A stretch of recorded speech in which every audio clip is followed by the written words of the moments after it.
we will see how this goes. I just want to try kitbashing some stuff.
Just kitbashing some miniatures here. Had a fun time kitbashing some stuff last night. Made a few weird guys like this.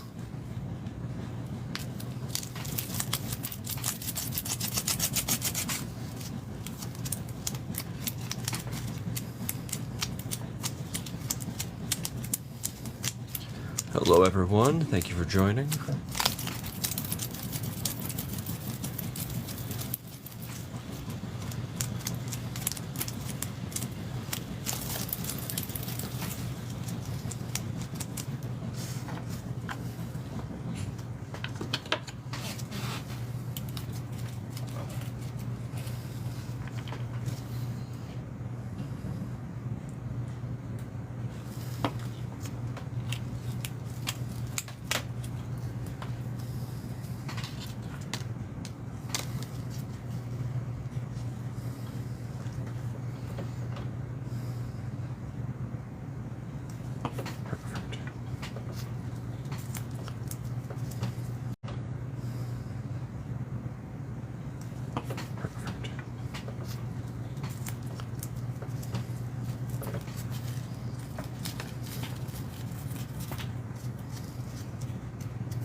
think this is only the, like, third time I've done a live in the almost 3 years I've had this app.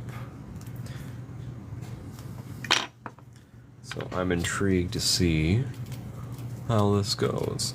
I don't normally sculpt with people watching, unless I'm doing like a class or things like that when I used to teach pottery.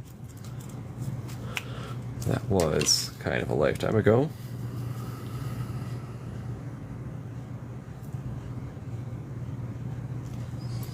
I'm making these minis as little crystal head guys, using craft store like gems and beads and things like that.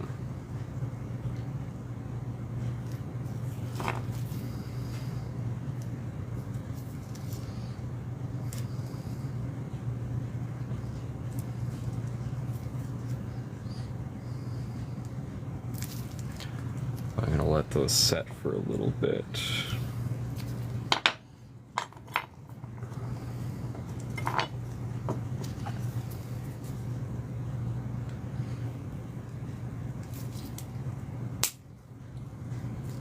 Well, eventually I'll find that piece of metal.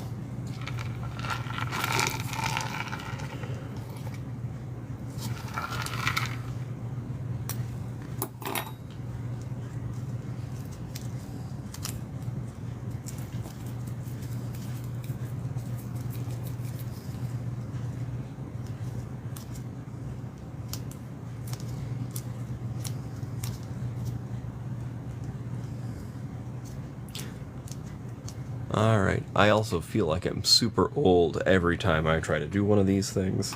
I have no clue what that means.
With the milliput, it likes to stick to almost everything. So I just wet it down the tiniest bit. That makes it a little bit easier for sculpting.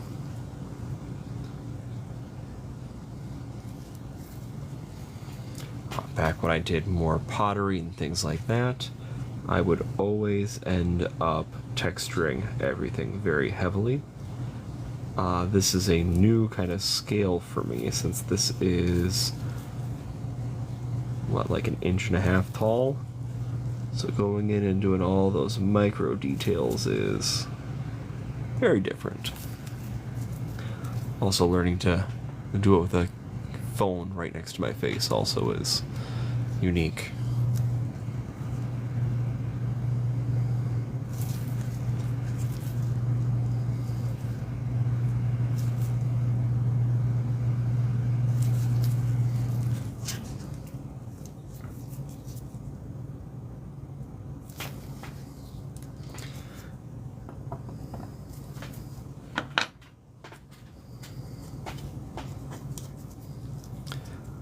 Two other small bodies here. So it's just finding out kind of the best way of utilizing bits and bobs and all the other things that I've got kicking around here. Generally, I share my space here with a 3-year-old, so it's always a task to find all the things that I hide, and then during the day while we're down here, to then use them for other projects when he is finally asleep.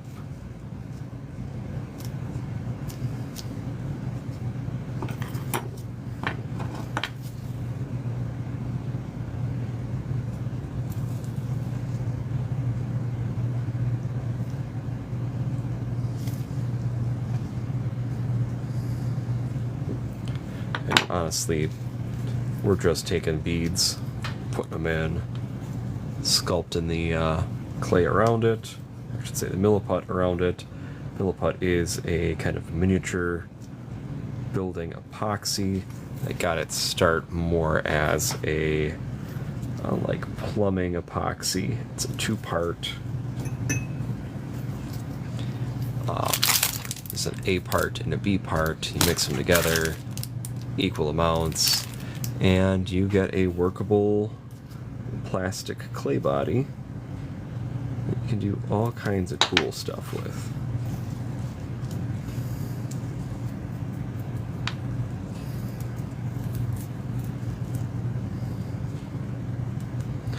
If you do any wargaming, if you do any like Dungeons and Dragons, it's a really cool way of modifying miniatures that you have.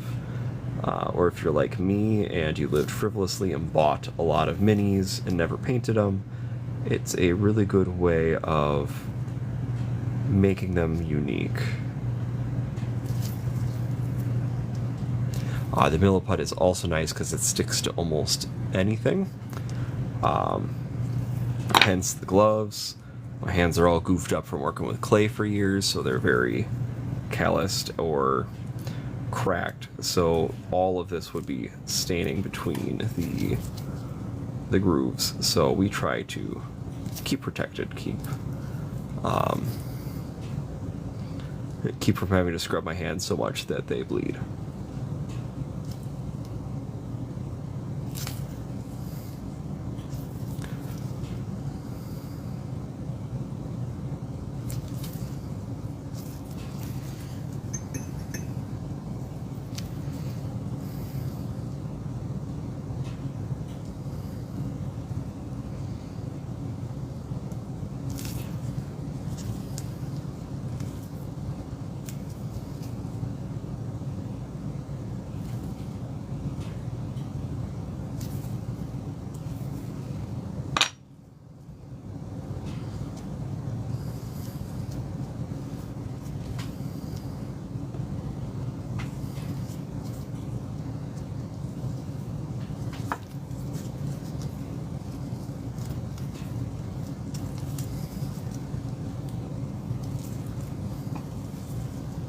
Since this is kind of a pewter miniature,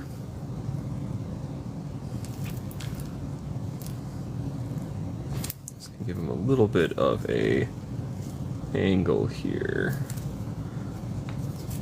And we're also going to chop off this sharp bit, just foresee that being an issue later on.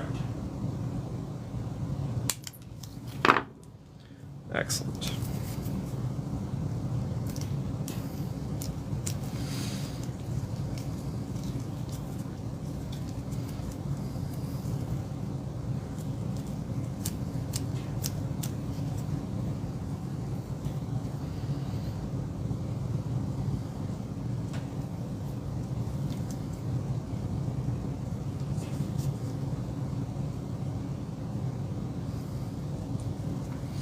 So we're going to try something like this. I'm not sure how well that will work, but this is the equivalent of sketching for me. I don't do a lot of drawing anymore.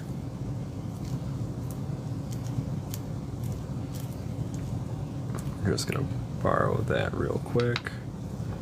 Make a little indent in here. Put more super glue in.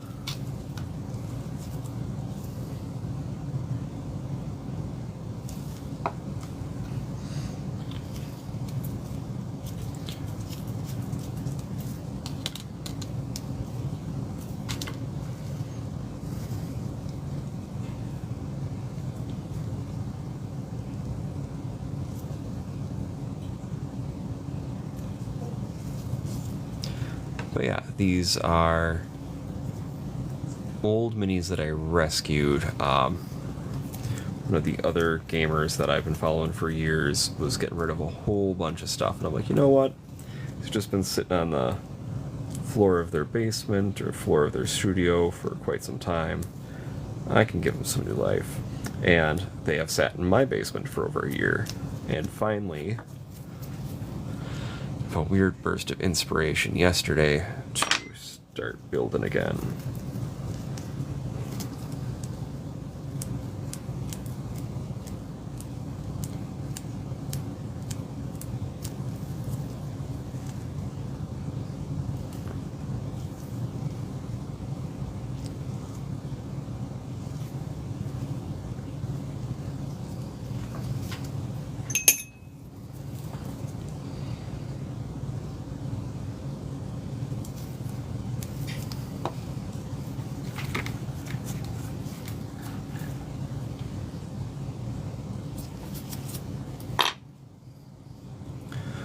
We've got 6 minis that we've done in about like 15 minutes or so. We've modified them to be kind of unique and cool and weird. Just using craft store gemstones or beads, and now I'll be just going back in and texturing the milliput here. Did make a lot more milliput than I technically needed, so we will also have fun with that.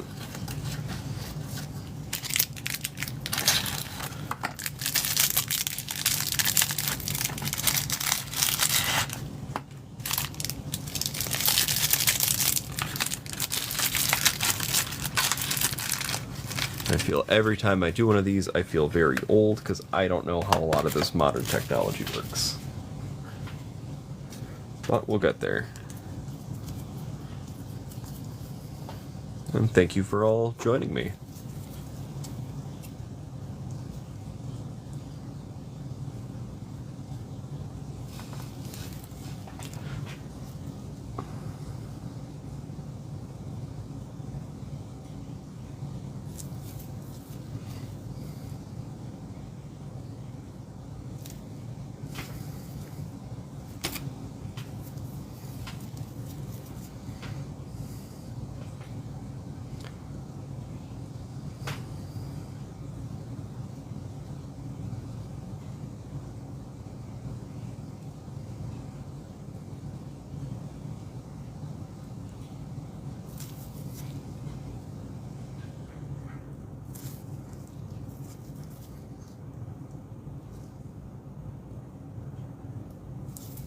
Alright, we're gonna let him sit for a little bit.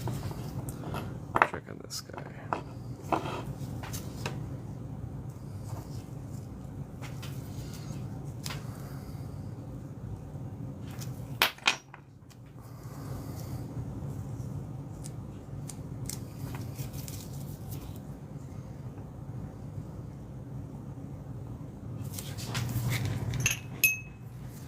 You hear me the glass jar over there full of water, just making sure we have this wet enough that it doesn't just all stick to the actual tool here. Let's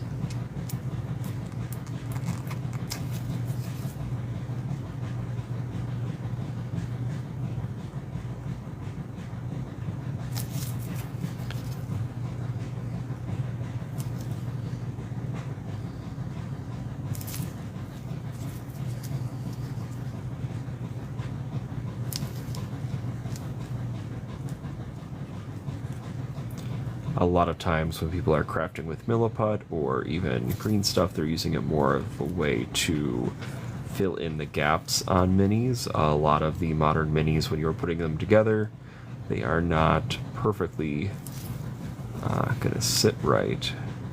And even when you 3D print stuff, there are gonna be sometimes gaps you have to deal with. So a lot of the different crafting stuff, like milliput or green stuff, ends up being a good gap filler. I also have used like super glue and baking soda.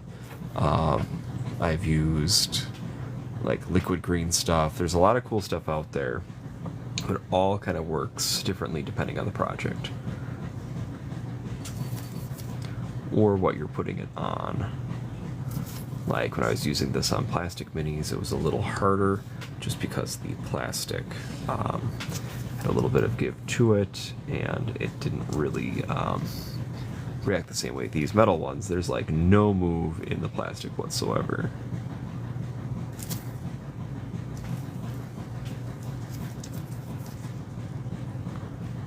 And if I'm really careful on this one, I can actually mimic the bit of the actual sculpting of the cloak.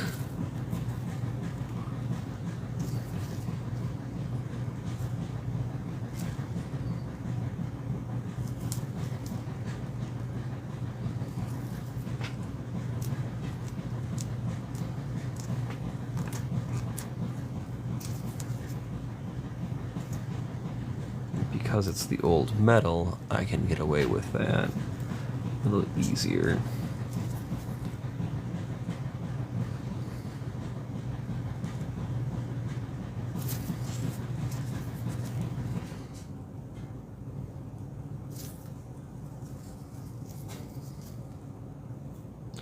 I think I want to make, because this one yesterday I made, it has the crystal underneath it. I've got silly putty over the top of it because silly putty works as a good resist. If you are cheap like me and you don't want to buy like the different like paint or watercolor resists, you can just use silly putty, and it's pretty awesome because you can just keep reusing it over and over again. Probably after like 4 or 5 projects you'll have to throw it out, but still nice. Depends on how much paint you got in there. This one's got a bit of spray paint, so we're just taking it easy on that one. But I don't have really a final project or anything that these are part of. They are honestly, oh, thank you for the likes there. What is nice is because I run a lot of D&D and I'm getting more into wargaming and Mordheim and things like that, just having like weird things, creatures that don't look normal. Thank you for all the likes there, Hugo. I'm really excited to be trying different things. A lot of my sculpting experience is with things that are quite larger. Every time there's been like a build project recently that they're like, oh, make something, I'm like, oh, cool, and suddenly I have a like 2-foot tall monster running around in our basement. But yeah, I'm really enjoying adding on 2 minis versus trying to sculpt the entire mini from scratch. So we got 3 of the crystal head guys and 3 of these tonight. Oh, thank you so much, Hugo.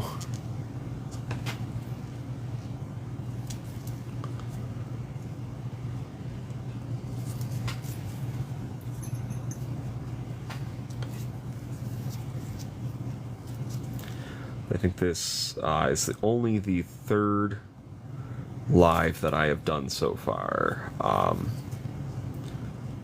Not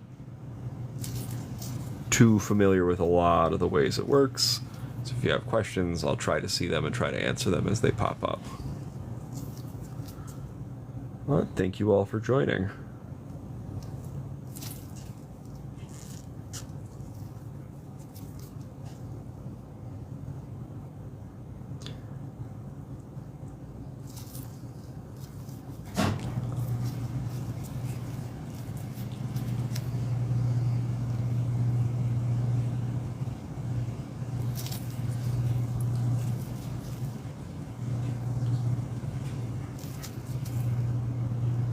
Yes, I'm learning that I can't sculpt and look at the phone at the same time, so that's a good learning curve.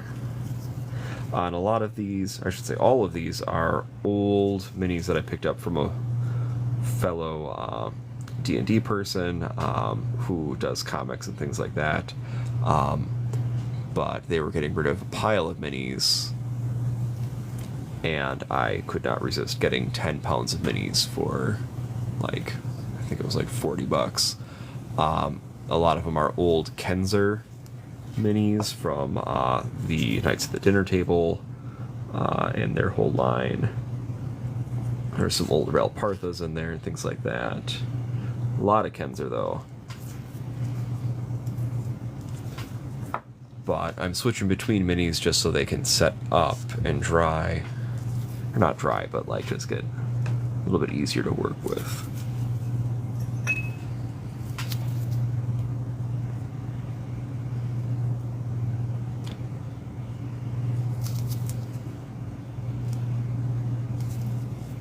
But last night I made 3 of these in like a half hour, so I figured we'll try to make a couple more in that time. If you are liking seeing me build and have questions or things about mini sculpting or things like that, I am going to be doing more stuff on my Patreon. I've got the Rob the Book Gnome or Book Gnome Rob. Numerous places on my profile there is a link tree that has the link to all of that. I think it's RKDM on Linktree as well. But the other thing I really like with the milliput here is you can just keep adding it on, because again it will stick to itself, it will stick to pretty much anything.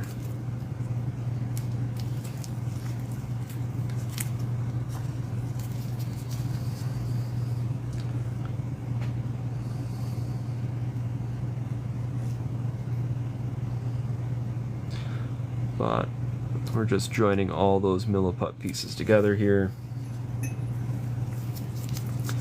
And water is our friend to make it not stick to the tools. You will see a lot of mini builders not using gloves. I enjoy having the gloves just because it keeps it from getting very badly stuck into my fingers, as it would like to do.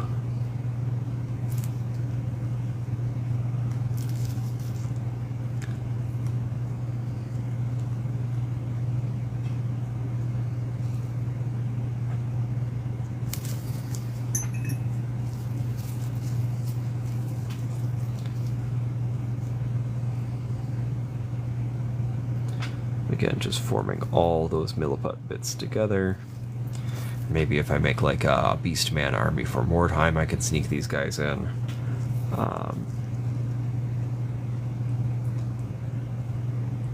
Since I think a couple of the bodies are actually old orc minis, I could use them in place of that. There's a game, Sunrot, that just came out, or I should say it was just on Kickstarter, fully funded. I met Totally Not Panicking, the Matt who made it and ran that at Adepticon, and bought a copy early, and I'm really excited to playtest that. Been kind of in the process of building a board for that, but I have not finished that yet. There are a couple other pressing projects. So again, we have kind of these growths with eyes coming off of these pieces.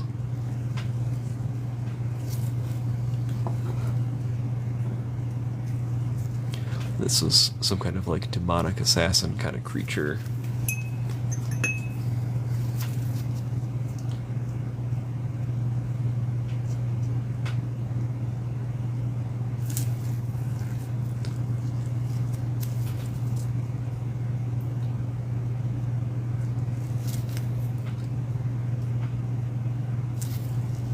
With a lot of the old pewter and lead minis, it's nice because they do have a little bit of flex to them.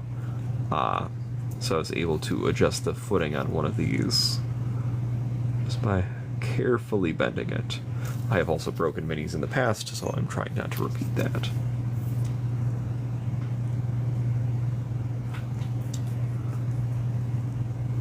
And the texturing is really fun because that can really react with the paint well. I also have some texture paints that I use too. But most of the time we're not fancy. We're just using like some army painter. We're using some homemade washes. We're using a lot of craft store paints still, just because it's just a couple bucks. You're getting a lot of actual paint in there, and I do not want to pay a lot these days. kind of in a situation where I spent a lot of money in the past, and now we are not spending as much. Just trying to use all the stuff we have for now. Which, of course, now there are all the Kickstarters and other things. It's like, well, I'll have to wait a bit until that is made.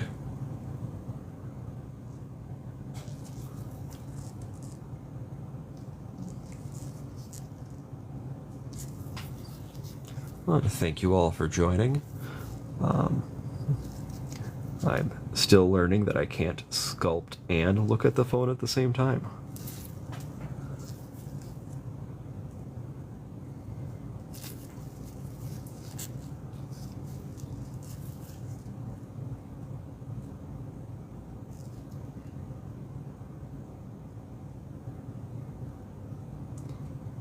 If I was really feeling tricky, I would try to put a mouth on here, but we're doing little blob men.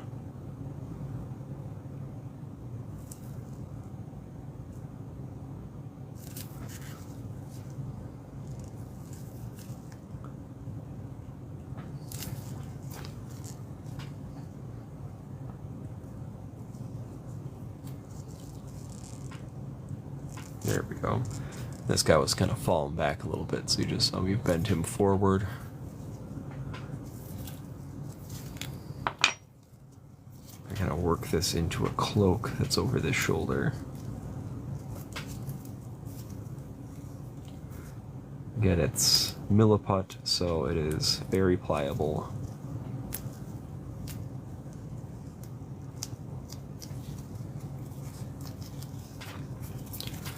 It doesn't have to support weight whatsoever, so you can drape it.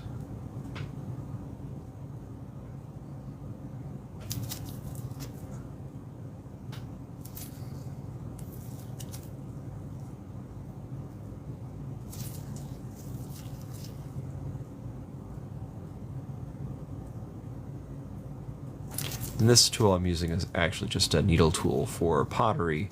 With a little bit of a curved tip just from sculpting. Using it so much that it has turned a little bit.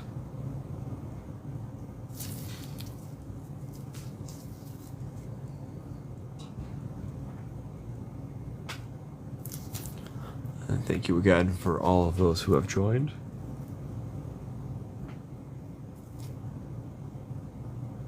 I have to learn what all of these different pop-ups mean.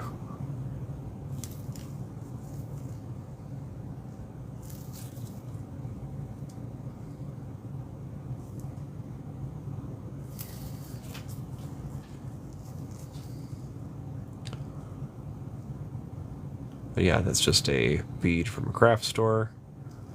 I think I either picked it up at Michael's or Joann's. Mini from Kenzer from years ago.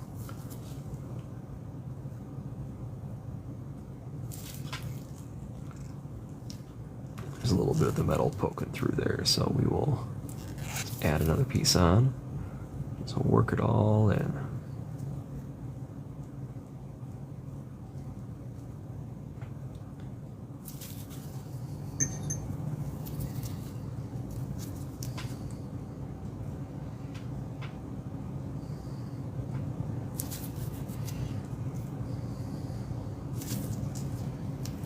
Yeah, I have not been able to try out Warhammer. I've picked up a few of the the Night Haunts and a few of the Stormcast Eternals and kind of an Age of Sigmar set. I'm probably going to kitbash those into something else at some point here. Attempt to give them all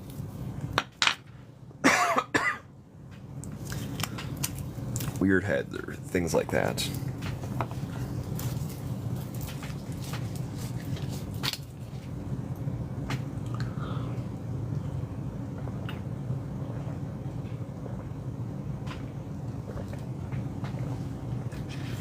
I was fortunate to be able to hit up Adepticon. I was in Milwaukee at the end of March and meet kind of a lot of the YouTubers that I end up watching. A lot of their craft videos.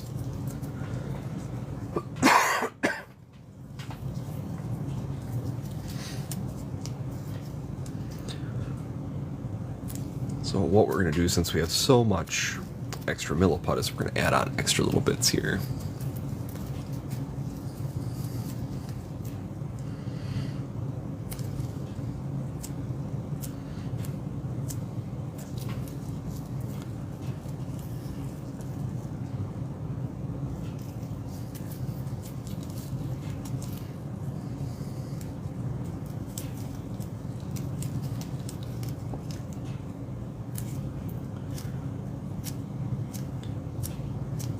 But there, in the D&D world I'm working on, there's like a whole nation of crystal magic users. So these definitely will be a good stand-in for those guys.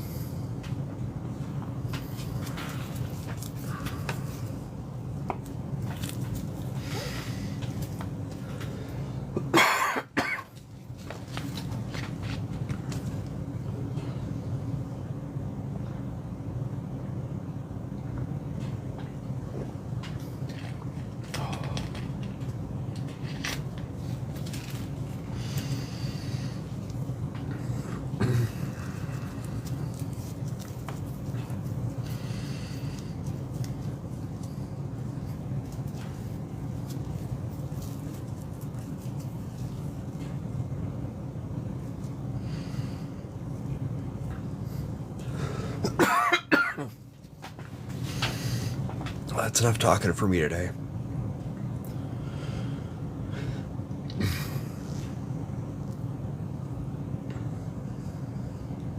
Well, thank you everyone who joined. Have a great night.